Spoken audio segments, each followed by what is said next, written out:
Ang katawan ko ay unti-unting bang ibigay dahil sa epekto. Sa wakas, nakuha na rin natin ang panlaban ngayon. Pero, Kuya,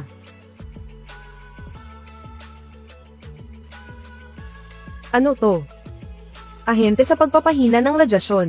Ang laki ng ginastos natin, para lang sa walang kwentang bagay na to. Ayaw mo na bang maging normal na tao uli? Lumipat tayo sa lugar na walang nakakakilala sa atin, at mamuhay ng maayos.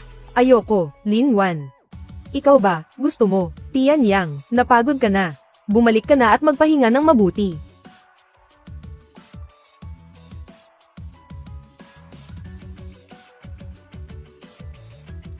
Kuya, anong ginagawa mo? Hindi ba't gusto mo akong patayin? Bakit mo yan tinatanong sa akin? Sinong naglagay ng lason sa dispenser ng tubig?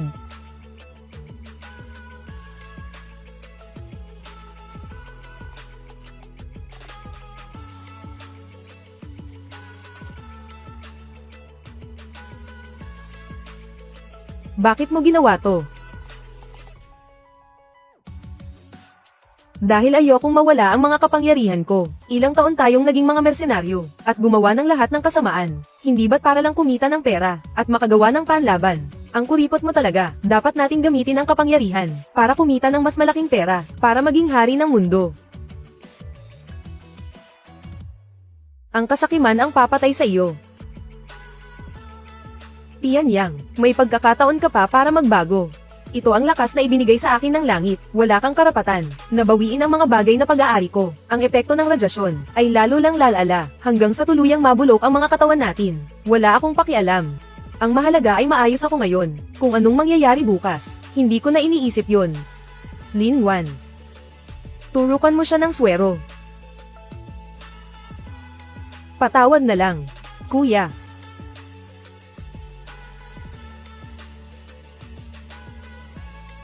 Lin Wan. Kuya, sobrang ingat mo sa buhay. Pareho kami ni Kuya Tian Yang. Walang pakialam kung hanggang kailan mabubuhay. Hindi ko akalain na ang sarili kong pamilya ang magtatraidor sa akin. Ha ha ha. Dahil sabay tayong lumaki. Tatawagin kita ulit na kuya sa huling pagkakataon. Kuya.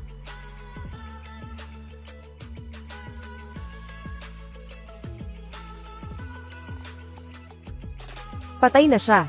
Mukhang epektibo nga ang swero na to, Lin Wan. Ilibing mo na ang kuya mo. Sa wakas, malaya na tayo. Ha ha ha ha ha.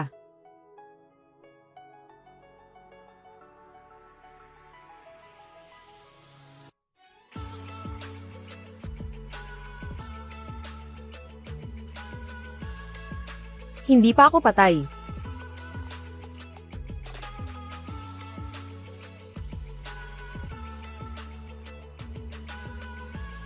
Ano ba to?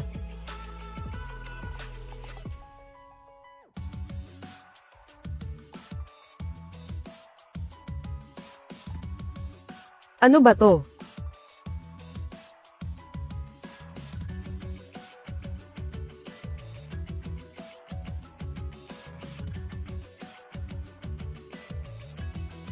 Anak, huwag kang matakot.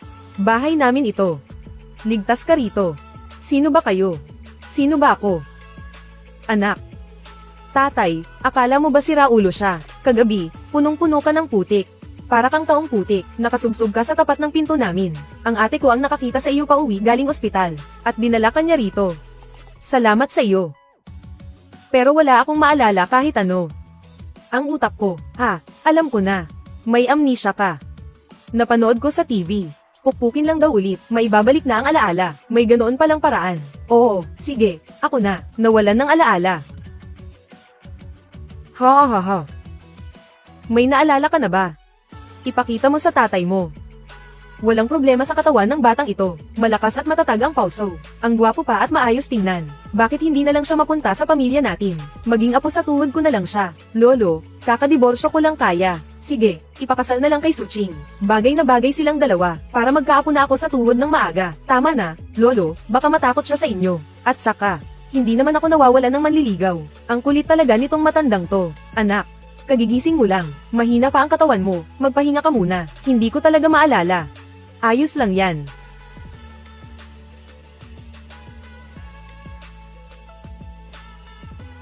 Lumabas kayong lahat. Zhang Dashwan. Ibebenta mo ba itong bahay, o hindi? Sinabi ko na, hindi ibebenta. Itong bakuran na ito, ay pag-aari ng pamilya namin. Wala kang pakialam kung anong gagawin namin dito. Kayong mga batang hamog. Magtanong-tanong kayo, tungkol sa reputasyon ko bilang Xuanwo Luohan. Noong nanggagamot na ako sa lugar na ito, dumdidi pa kayo sa mga nanay nyo. Xuanwo Luohan. Ang natatandaan ko ay, Niao Luohan. Ikaw. Manahimik kayong lahat. Kapag nambastos pa kayo sa lolo namin, at wala kayong galang, sisiguraduhin kong bawat isa sa inyo, ay hindi makakalabas ng bakurang ito. Gusto mo akong saktan? Sige, subukan mo.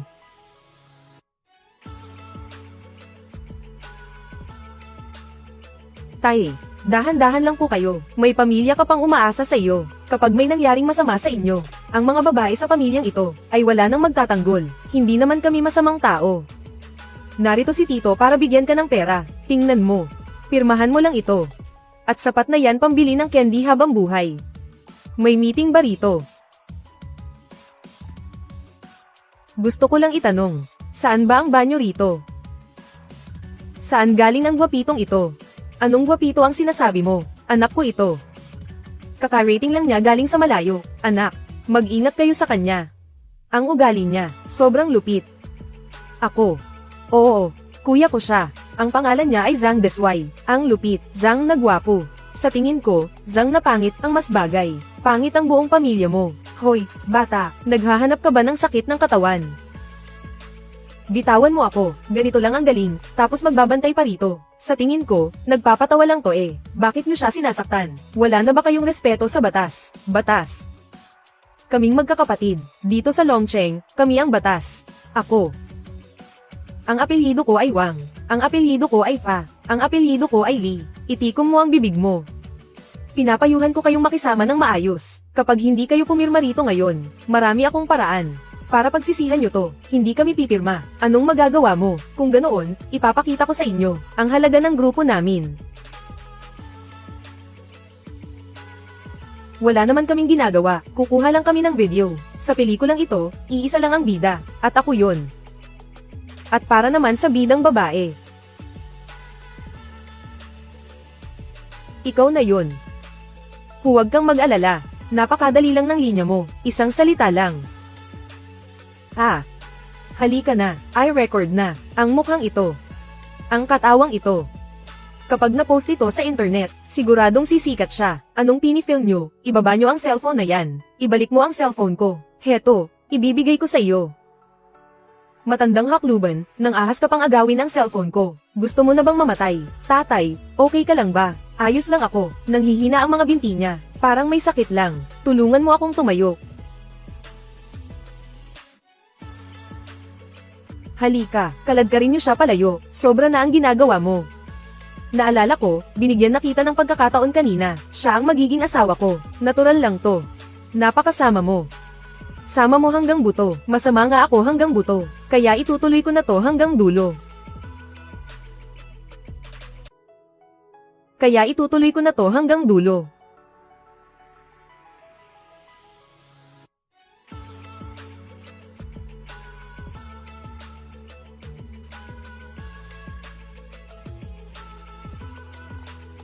May pelikula rin akong gustong ipaganap sa iyo. Isang salita lang ang linya mo.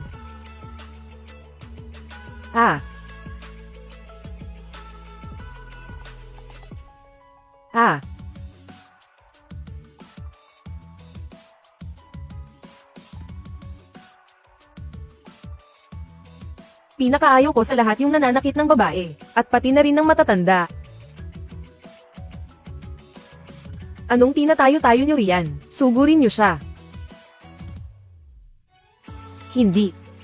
Ikaw, ako. Ako. Babalik ako. Namamalik mataba ako. Ang gwapo ni kuya. Nasugatan ang kamay mo. Katawang hindi namamatay.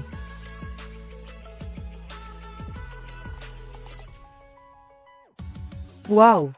Talagang wala nang kahit anong peklat. Oo nga, totoo nga, hindi ka kaya isang Diyos na bumaba sa lupa, kung ikaw talaga ang Diyos ng kayamanan na may hawak ng pera. edi ang tindahan natin ng Bauzi. Siguradong dudumugin na ng tao sa susunod. Sa tingin ko naman, hindi siya basta-bastang Diyos lang. Isa siyang luhohan na bumaba sa lupa. Siguradong superhero si Kuya. Hindi ko talaga alam kung bakit nangyari to. Pero parang natatandaan ko, kagabi. Parang tinamaan yata ako ng kidlat. Kidlat nga yun. Na nagpagising sa kapangyarihan mo. Kahit ano pa yan. Basta, napakalaki ng naitulong mo sa pamilya namin. Maliit na bagay lang yun. Kayo. Tinulungan niyo rin ako. Gusto ko kayong bawiin sa kabutihan niyo. Ay nako, nakong bata ka. Anong pinagsasabi mong ganti-ganti? Ang mapunta ka rito sa bahay namin. Tadhana yun. Wala ka rin namang mapupuntahan. Ako, ituturing na kitang sarili kong apo. Dito ka natitira sa amin mula ngayon. Kayong dalawa, magkamukha naman kayo. Kaya naman, para na kayong kambal na lalaki at babae, di ba? Sa wakas, may magpapatuloy na ng sinimulan ko. Gagawin niyo ba talaga siyang kuya ko? E di ang galing. Lumalala na ang epekto ng ganting lakas na sinabi ni Kuya. Ito ang pinakabagong gamot na ginawa sa laboratorio. Sigurado bang mapapahina nito ang radyasyon? At mananatili pa rin ba ang kapangyarihan? Posible yan sa teorya, pero kailangan ng aktwal na eksperimento para mapatunayan. Sa ngayon, ang mga subject ay tayong dalawa lang. Nasaan na yung dating serum para sa pagpapahina? Paano nila ginawa yun? Dati. Si Kuya mismo ang laging sumusubok niyan. Siya mismo.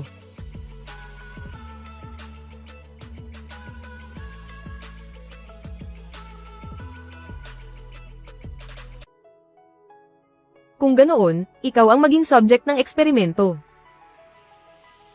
Wow, nag-teleport siya. Ang galing, isa pa nga. Hoy. Gising ka na pala. Lumabas na kahapon yung resulta ng check-up mo. Wala namang malalang problema. Siguro dahil lang to, sa sobrang paggamit mo ng kapangyarihan. Naubos ang lakas ng katawan mo. Pagkatapos nitong swero, pwede ka nang umuwi. Salamat ha, sa pag-aasikaso sa akin nitong mga nakaraang araw. Wala yun, trabaho ko to. Mister. Gising na, oras na para uminom ng gamot. Hoy, anong ginagawa mo? Wala akong ginagawa. Hindi ko lang sinasadyang masagi. Kailangan ba talagang mag-eskandalo ng ganyan? Sinadya mong hawakan ng puwet ko, huwag kang magkaila. Hoy, huwag mo akong pagbintangan ng mali. Akala mo naman kung sinong kagandahan ka, na lahat na lang babastusin ka. Saka. Anong ebidensya mo, na sinadya ko yun? Ah, ikaw, ako. Anong ako? Ako ang vice manager ng Jinshi Group. Marami na akong nakitang babae sa buhay ko. Bakit pa kita pag-aaksayahang hawakan? Igalaw ko lang ang kamay ko. Hindi ko na mabilang kung ilang babae ang lalapit sa akin. Pero ikaw, araw-araw kang umaaligid dito sa kama ko. Siguro nakita mong mayaman ako kaya gusto mo akong akitin, no? Ha? Ngayong nakita mong hindi ako pumakagat sa pain mo. Nagagalit ka na dahil hindi kita pinapansin.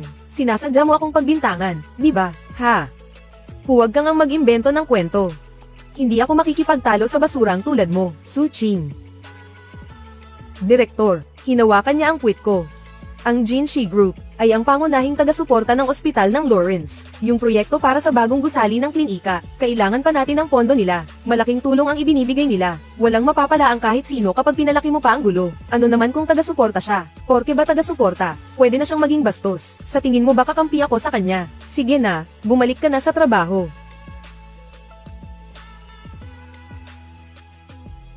Manager Chen, pasensya na po, bago lang ang batang yan. Hindi pa niya alam ang pasikot-sikot. Pagbalik ko, pagsasabihan ko talaga siya at tuturuan ng leksyon. Huwag niyo na po sanang dibdibin.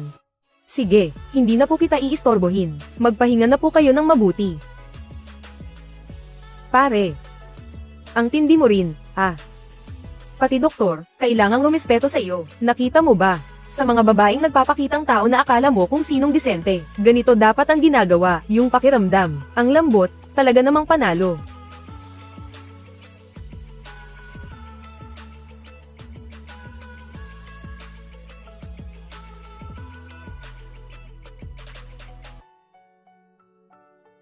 Manager Chen. Hindi pa po ba kayo nagpapahinga, Dok? Ayos lang ba ang resulta ng check-up ko? Kasing lakas ng kalabaw ang katawan ko. Pagkatapos nitong swero, lalabas na ako ng ospital. May meeting pa ako sa kumpanya mamayang hapon. Sige po, Manager Chen. Titingnan ko lang po sandali, HMM. Oh, base sa inisyal na resulta ng pagsusuri, wala namang malalang problema. Mabuti naman.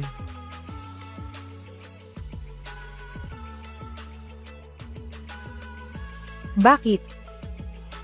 May nakita ba kayong sakit? Magsalita ka naman, Manager Chen.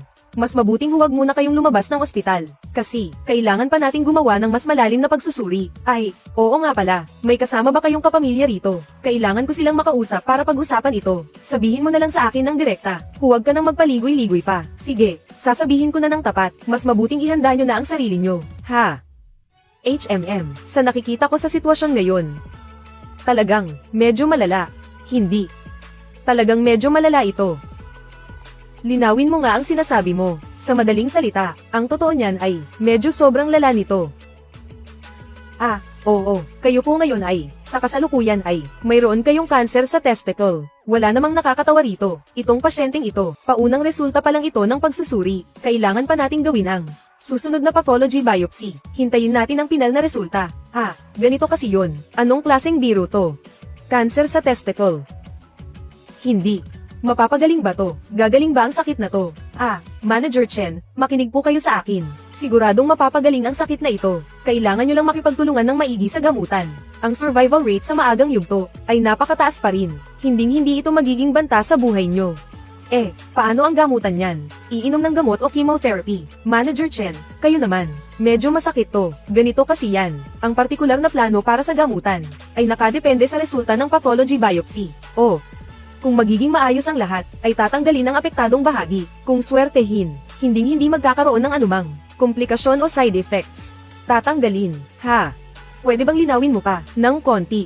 Ay nako, napanood mo ba yung, The Smiling, Proud Wanderer? Napanood ko na. Parang katulad lang yun ng paraan ng pag-ensayo sa Sunflower Manual. Parehong-pareho lang. Para makamit ang kapangyarihan, kailangang kapunin muna ang sarili. Tama.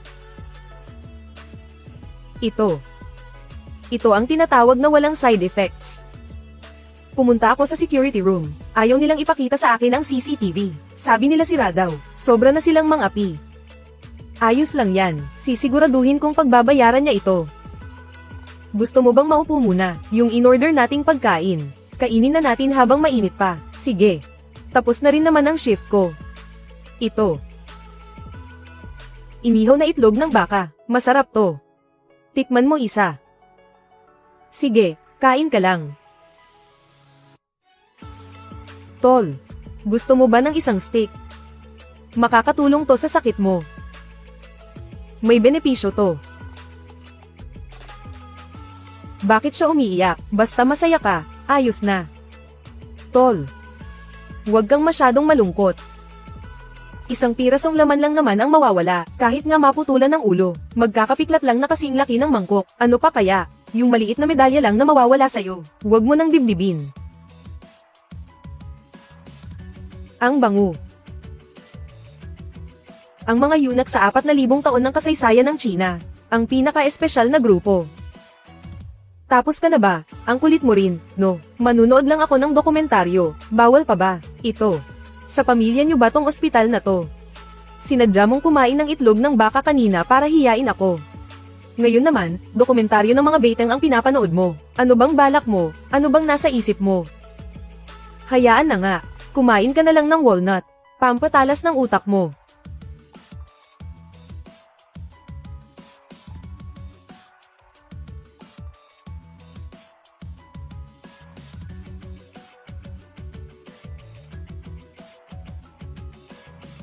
Tama na yan.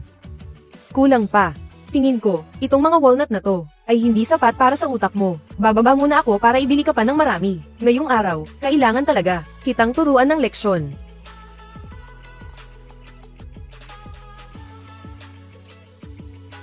Ay, Sir Chen, sinaktan niya ako. Nabali niya ang kamay ko sa higpit ng piga. Ay, okay lang ba kayo? Hulihin niyo siya bilis. Nakaupo lang ako rito kanina. Bigla siyang tumayo. Sabay hampas dito sa kama. Nagulat ako ng sobra. Ang daldal mo, puro ka imbento. Anong puro imbento? Nakaupo lang ako rito at nagbabalat ng walnut para sa kanya. Hindi ko nga siya hinawakan. Tingnan nyo ang CCTV. May CCTV dito sa loob ng ward. Ilabas nyo ang footage para makita. Para malaman kung sino ang nagsisinungaling. Ang mga tao ng Jinshi group ko ay hindi basta-basta magpapapi. Ano? Naalala ko, sinabi mo kanina, nasira ang CCTV simula kahapon. Hindi pa ito naayos hanggang ngayon. Tama, Tama, tama, pumunta rito ang technician kahapon. Sabi niya, sira raw ang linya, kailangan pa ng pyesa para maayos. Ay, oo nga pala, imposible. Wala akong pakialam, ngayong araw, kailangang ilabas nyo ang CCTV. Ipakita nyo sa akin, kung hindi, ipapatigil ko sa kumpanya. Ang lahat ng puhunan sa ospital na to, malalagot kayong lahat sa akin. Huwag naman po, Sir Chen, huminahon po kayo. Boss, ngayon, itong CCTV na to, ayos ba talaga o sira? Ano pang hinihintay mo? Tingnan mo na ang CCTV. Ngayong araw, ipakukulong ko ang batang to. Boss. Kanina lang, pinipilit nyo akong sabihin na sira ang CCTV na to. Huwag kang mag-imbento ng kung ano-ano. Kailan ko sinabi yan? Sundin mo na lang si Sir Chen. Ilabas mo na ang CCTV footage. Narinig mo ba? Bilis, lakad na.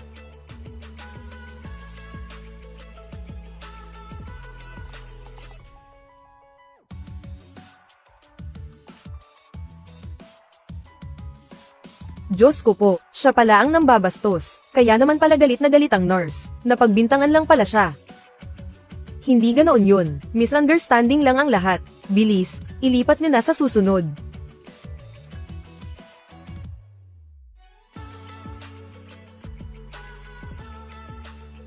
Paano siya natamba?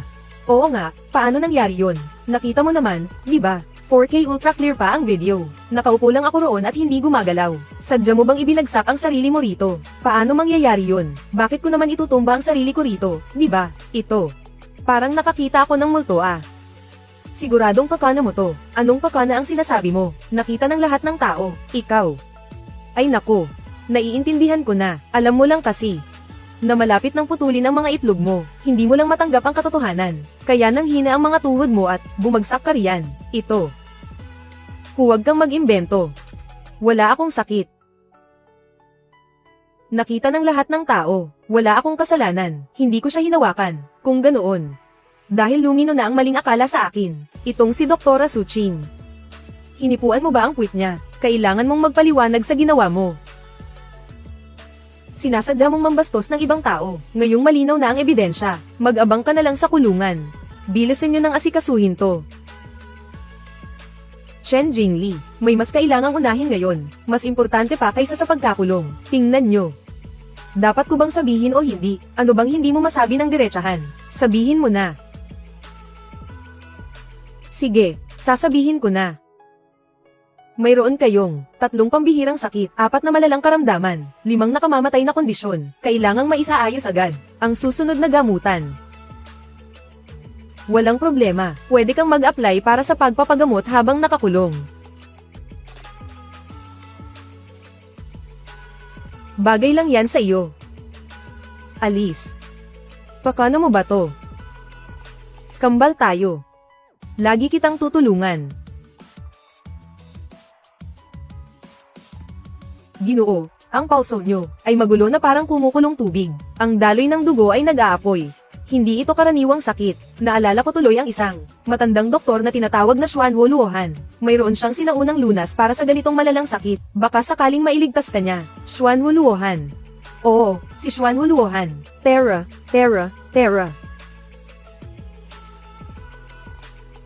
Ang bagong gawang serum ay wala man lang silbi.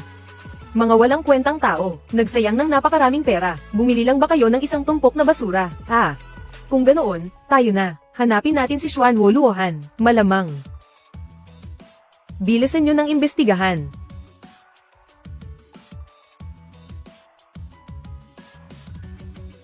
Sabi ko na nga ba, ang pagiging tambay ko ay hindi maganda. Baka naman pwede mo akong tulungang makahanap ng trabaho. Pwede rin. Kaya lang, may amnesia ka, at wala ka rin kahit anong kasanayan. Anong trabaho kaya ang walang masyadong requirements? Anak, total wala ka rin namang ginagawa, bakit hindi? Tulungan mo si tatay dito. Oh, kumusta, tatay? Sa tingin ko, naghahanap ka lang ng libreng trabahador. Kahit si Xiaomei, halatang halata na sa kanya. Ang galing mo talagang dumiskarte, tay. Anong libreng trabahador ang pinagsasabi nyo? Malaking mama na to, no? Nakatira siya sa bahay natin. Hindi ba pwedeng tumulong man lang siya sa pamilya? Tama po kayo, tatay. Kahit anong ipagawa nyo, gagawin ko. Gusto ko pong tumulong. Mabuting anak, bukas, samahan mo si tatay mag-steam ng mga bawsi. Ha, sige po. Nahanap na natin ang lahat ng impormasyon tungkol kay Xuanhu Luohan. Nakatira lang siya sa Longguo Haicheng.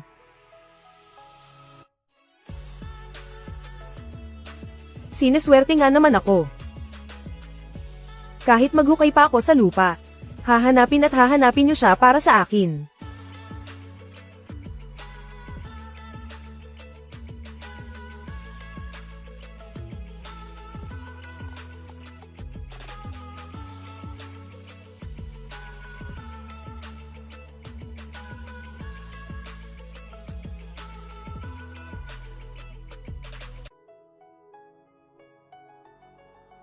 Tara na. Magbenta na tayo ng Baozi.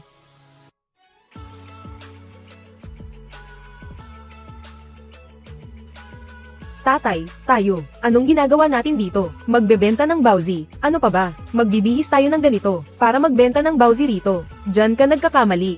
Kapag ganito ang suot natin, mas mahal nating maibebenta ang mga Baozi. Gets mo? Mabebenta ba talaga to? Kuya Xuan, may customer na nag-order ng Baozi. Dahan-dahan lang. Isusulat ko lang, ha? Table number 2. Isang basket ng espesyal na tinapay na di malilimutang pag-ibig na may tiklop. Sige. Table number 6. Dalawang tinapay na clingy darling na dumidikit. Sige. Sa table number 9, isa rin. Malaking tinapay na karne na isang kagat. Hulog ang loob. Copy yan. Parating na agad. Tingnan mo. Dumadagsa ang mga customer. Di ba? Paano nangyari yun? Oh. Heto na ang mga Baozi. Ingat lang, mainit to. Dahan-dahan lang sa pagkain, ha? Ang dami talagang bumibili. Syempre naman. Ngayon alam mo na. Grabe, ang lupit, Master Zhang. Nako, may problema po. Hinahanap po kayo ng customer sa private room. Nagbabasag na sila ng mga bote ng alak. Anong nangyari? Ayos naman ang lahat kanina. Bakit sila nagbabasag ng bote? At saka, anong kailangan nila sa akin? Mag-o-order ba sila ng dagdag na Baozi? Hindi ko rin po alam. Puntahan nyo na po agad. Sige, titingnan ko. Pupuntahan ko lang. Nako naman. Oh, boss. Hinahanap nyo raw po ako. Oh, kumusta? Masarap ba ang mga Baozi? Ha? Tingnan mo kung ano tong. Anong klaseng hayop ang gumagapang sa Baozi nyo? Diyos ko po, bakit may gumagalaw dito? Boss, ang mga ban namin ay laging bagong gawa at bagong luto, sa sobrang init sa loob ng palaman. Dapat matagal na itong naluto, paano pa ito makakagalaw ng ganyan? Sigurado ako. Kakagapang lang yan mula kung saan. Anong ibig mong sabihin? Na nagdala ako ng sarili kong ipis, para lang makakain ng libre. Hindi po, di ba yun ang pahiwatig mo? Wala po, wala. Sa tingin mo ba wala akong pambayad sa bulok mong ban? Huwag na po kayong magalit. Ganito na lang ang gawin natin. Papalitan ko na lang ng bago. Sinasabi ko sa'yo, hindi ito ganoon kadali. Ano pong gusto ninyong mangyari? Gusto nyo bang bayaran ko? Doble. Triple. Ayaw ko ng pera. Gusto ko lang masiyahan. Paano ka ba masiyahan? Sabihin mo. Lunukin mo tong malaking ipis para sa akin. Teka. Tatay, ano yon? Anong nangyari? Wala po, wala to. Maliit na hindi pagkakaunawaan lang. Narito na ang mabait na anak. Sige, kain na. Anak, ako na lang ang kakain. Isang insekto lang naman ito, di ba? Kakainin ko. Hindi. Anak ang kakain. Si Ipis. Ay, nako, bakit napunta rito si Ipis para maglaro? Huwag mo akong bulahin. Huwag na yung insekto. Uminom ka na lang. Ubusin mo tong alak sa isang lagok. Iparamdam mo sa akin, ang paghingi ninyong dalawa ng tawad. Isang buong bote. Sobra na yan. Sobra ba? Hindi naman sobra. Napakasarap ng alak na ito. Dati, kahit gusto ko, hindi ako makainom nito. Sobrang tuwa ko nga, Iinumin ko na, iinumin ko. Anak. Mga suki natin sila rito. Hindi natin sila pwedeng banggin. Huwag kang mag-alala, kaya ko to. Hindi ka pwedeng uminom ng ganyan. Maiintindihan mo rin pagtanda mo. May matandang kailangang ipagamot, at may batang kailangang pag-aralin. Isipin mo, bigla na lang akong nagkaroon ng ganito kalaking anak. Kakailanganin natin ng maraming pera sa hinaharap, di ba? Malakas pa ang katawan ng tatay mo. Sisiw lang sa akin ang makipag-inuman. Heto na. Inom na. Ituloy ang inom.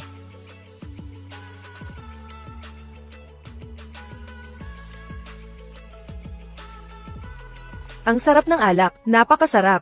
Masarap. Punuin mo ulit ang baso niya. Sige.